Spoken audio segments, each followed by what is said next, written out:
मी Ram Patil Riyansh Multitech Private Limited कंपनीमध्ये आरोग्य सल्लागार म्हणून काम करतो।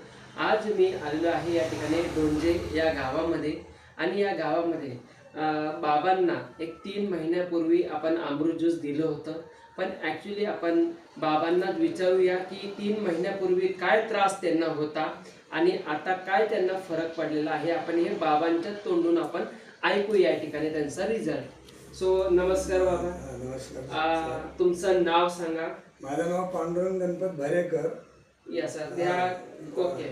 मी राहायला डोंजे गोळेवाडीमध्ये असतो। बरं, गोळेवाडीमध्ये राहतो मी।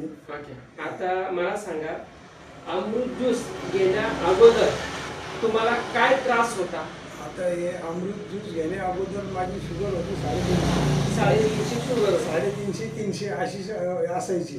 बरोबर। हे चालू केल्यानंतर माझी 200 च्या आसपास आलेली। म्हणजे अमृत ज्यूस सुरुवात केल्यावर अमृत ज्यूस आणि डायबिटीज चालू केल्यानंतर बरोबर मला आता माझी 200 च्या आसपास आलेली आहे। शुगर 200 च्या आसपास आलेली आहे। आणि थोडं म्हणजे ह्या औषधांनी अमृत ज्यूस मुळे कसं झालं की थोडंसं मी सकाळी असं चालायला गेलं ना की आता जोश आल्यासारखं वाटतो, चालावं वाटतं, असं एनर्जी येते। कारण पहिल्यांदा मला असं जाऊशीच वाटायचं नाही, बाहेर चालायला जाऊशीच वाटायचं नाही काय। पण आता त्याच्यामुळे मला थोडंसं हे वाटतं की बाबा चालावं, असा थोडासा उत्साह वाटतो त्याने। अच्छा, म्हणजे हे घेतल्यापासून तुमचं जे काही फिटनेसपणा जो होता तुमचा, म्हणजे एकदम लूजपणा किंवा एनर्जी नव्हती यायला लागली आणि प्लस जेवण आधी तुम्हाला जात नव्हतं। आता जेवण तुम्हाला कसं आहे? जेवण म्हणजे त्या औषधामुळे थोडीशी भूक लागलेली आहे, त्यामुळे जेवण झालं। म्हणजे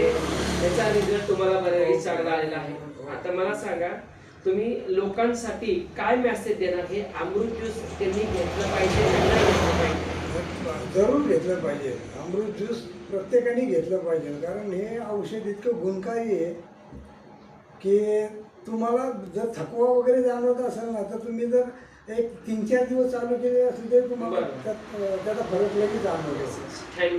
थँक्यू बाबा, खूप छान माहिती तुम्ही या ठिकाणी दिली।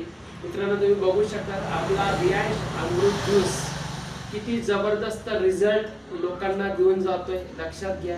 सो या ठिकाणी बाबांनाही रिझल्ट आलेला आहे आणि त्यांचं म्हणणं आहे की हे पण समोरच्या व्यक्तीने घेतलं पाहिजे स्वतःच्या हेल्थसाठी, लक्षात घ्या। Okay, so thank you so much.